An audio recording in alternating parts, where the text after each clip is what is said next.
What's up, guys? Welcome back to the channel, welcome back to the driveway, and welcome back in our friend the old street tractor.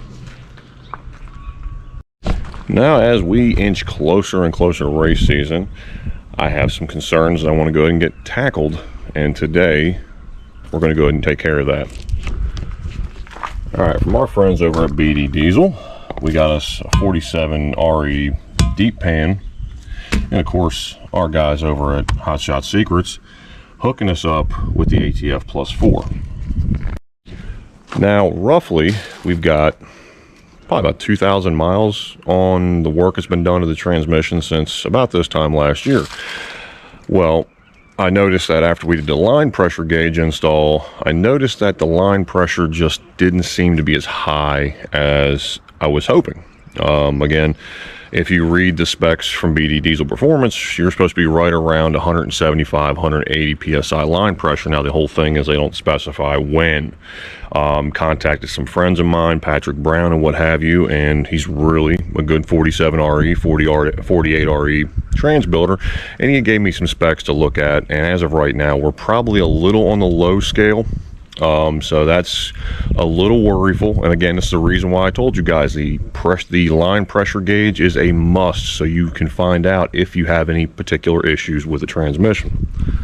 Alright, so what are the benefits of running these deep pans? One, you get another 2 quart capacity.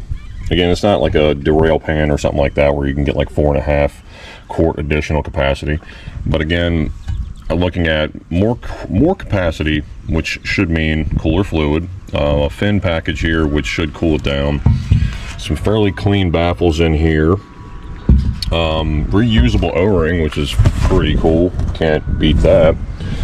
I get a drain for the first time ever, so that's awesome. Again, as they always do, package it with beautiful, nice stainless hardware. So let's go ahead and do the messy portion of it. I don't think you guys need to see that. We're going to go and drain the trans fluid, and then we're going to go ahead and take a look at the magnet, see how much buildup we have on that, and then we're also going to look at the second gear band, make sure that as far as adjustment wise, if we're out of adjustment, we'll go ahead and adjust that while we're in there. And just see if we see anything that might be detrimental. And before we get started, guys, as usual, we got to put that part number down there. There you go, 1061501, and that's a deep sump transmission pan for a Dodge 89 to 07. Let's get started. Okay, so we got the pan dropped here, as you guys can see there. Let me shine a little light in here, see if it's any easier for you guys to see. There is a little bit of metal. To be expected, because again, remember, I did have to install that bushing into the transmission. Now, the filter probably caught a good portion of it, which we'll get to that in here momentarily. But you guys can see there's a little bit of furriness on the magnet, but nothing out of the norm. I mean, we had, what, 12, 15 passes this year at the track, and fluid wasn't burnt, didn't smell weird, anything like that, no cross-contamination. Then getting to the filter here, this is, let me tell you something, this is a heavy filter right here. You can tell there is obviously signs of plugging, and probably kind of a reason why we lost line pressure there, or not lost it, but just lower line pressure than expected. So there you go, guys. We'll put this whole girl back together and put a new filter in it, and we'll do the procedure of filling it up. Okay, if you guys are curious, I use these CarQuest filters. They are like that style right there, not the 2-piece plastic ones. And you can get a kit from CarQuest Advanced Auto Parts 85707.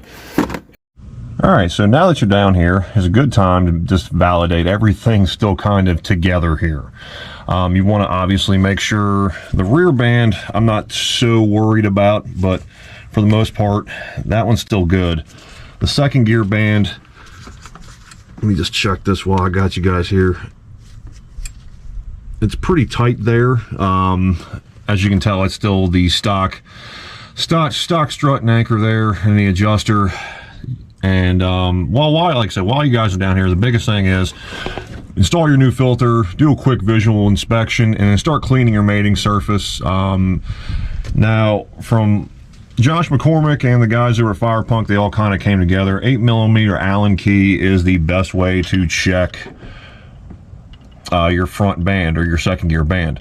So we'll just validate that, make our adjustments, which is on the other side of that accumulator port right there. So you have your port right here, your test port right there. On the other side of the transmission casing, you do have your adjuster. And acting as a feeler gauge, you guys can see there again, 8 millimeter Allen key fits right in there nice and snugly. So at this point, second gear band actually looks fairly decent as far as proper tension.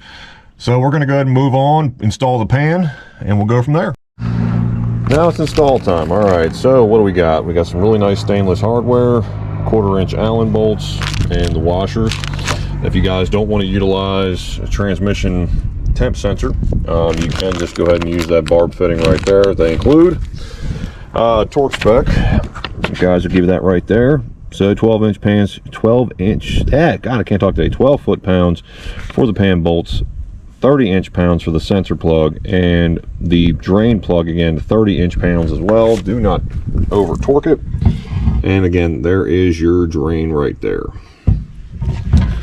So we'll go ahead and do the install. Again, I don't think you guys need a time lapse on that. It's pretty basic. Just mount it up there, run your bolts up, and we'll run a torque wrench across them just to make sure everything's tight, and then we'll get into the filling procedure.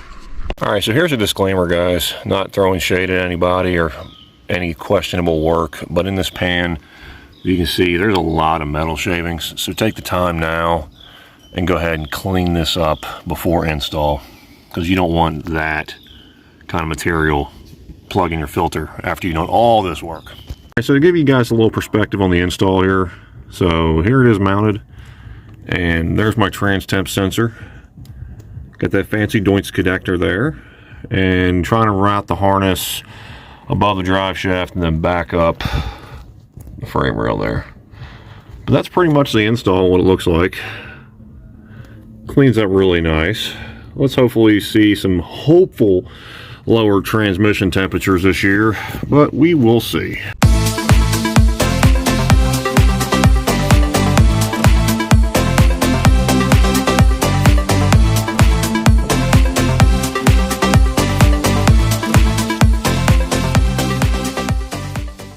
That's the first 4 down on that there Hot Shot Secrets. Come on.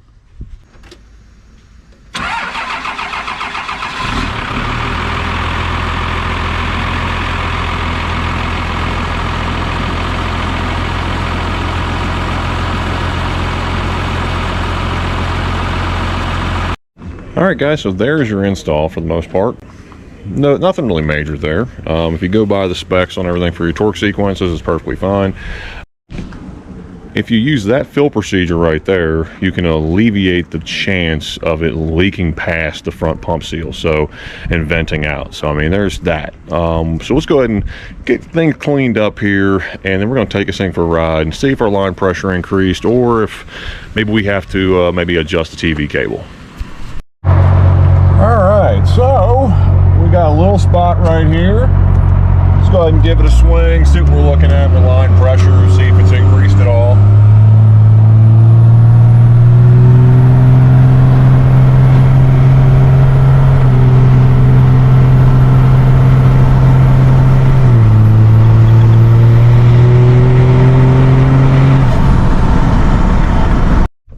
All right, so we haven't really seen a massive increase or decrease in line pressure. Now, I'm not sure if maybe the way BD Diesel, you know, I don't want to say they advertise maybe higher than what it's supposed to be, what have you, but I was assuming that I would see a little bit more bump in idle, in gear, and I would assume that lockup would be a little bit higher as well.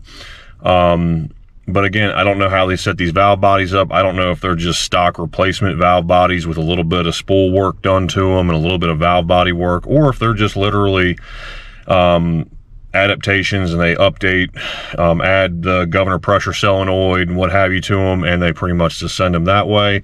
And aside from that, it's pretty much a stock valve body. I do not know exacts behind it, something I'm going to look into. But aside from that, the transmission definitely feels like it's shifting a little bit more how it was when I first got it done. And it definitely feels like it's holding power a lot better. So obviously we fixed a couple of issues, noted that the filter was plugged, and obviously where we just had a little bit more pickup as far as metal picked up than I would expect. So we're going to go and finish this drive, and then we're going to go and double check the fluid level and probably check torque again on the bolts. They roughly recommend about 1 to 3 heat cycles. Just go ahead and just double check the torque on them. Again, 12 foot-pounds. And aside from that, do what you guys always do. Like, share, subscribe, P-Pump the world. And we're going to have all the links for everything used today will be in the description below. See you again in the next one, guys.